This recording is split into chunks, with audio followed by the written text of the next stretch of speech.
on Friday to go hiking the Appalachian Trail. I got up here to the North Carolina, Tennessee area at about 12:30, so early Saturday morning. I was parking my car at a parking lot where we were going to be leaving a car, and I had passed the parking lot, so I was doing a U-turn to go back to it. And as I was doing that U-turn, a vehicle approached from behind me. The vehicle let me go ahead and finish my U-turn, and as I was driving up to that vehicle, the gentleman in the vehicle stuck his hand out and kind of waved me down.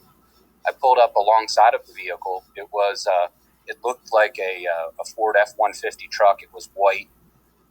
I was in a car, so I was lower than the vehicle. I rolled my window down, and I started talking with the gentleman. I could tell right away that something wasn't right with him.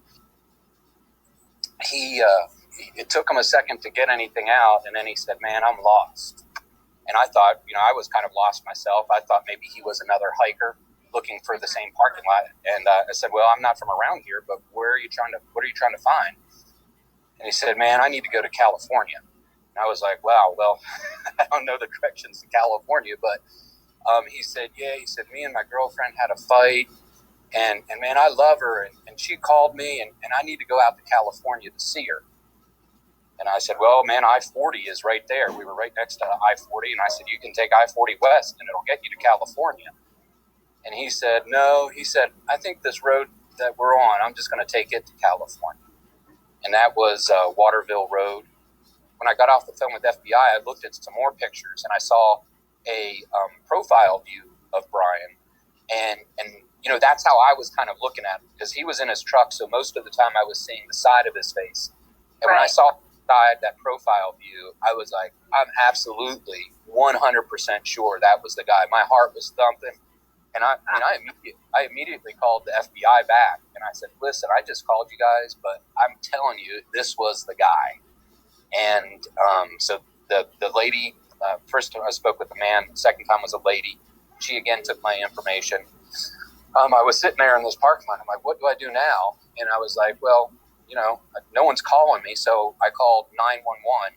At that time, I was in Tennessee, so I got the Tennessee 911. I called and spoke with the operator there. She took my information.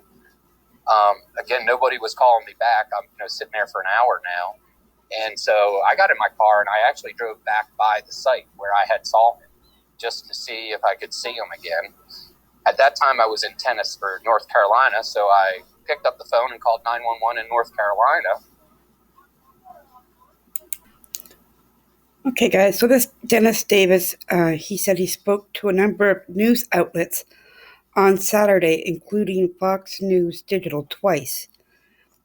Said it didn't at first register that the driver may have been Laundrie, but after the encounter, he looked up photos of the fugitive wanted on a debit card fraud charges. Then he felt convinced enough to call the sighting to FBI twice, as well as 911 operators in Tennessee and North Carolina.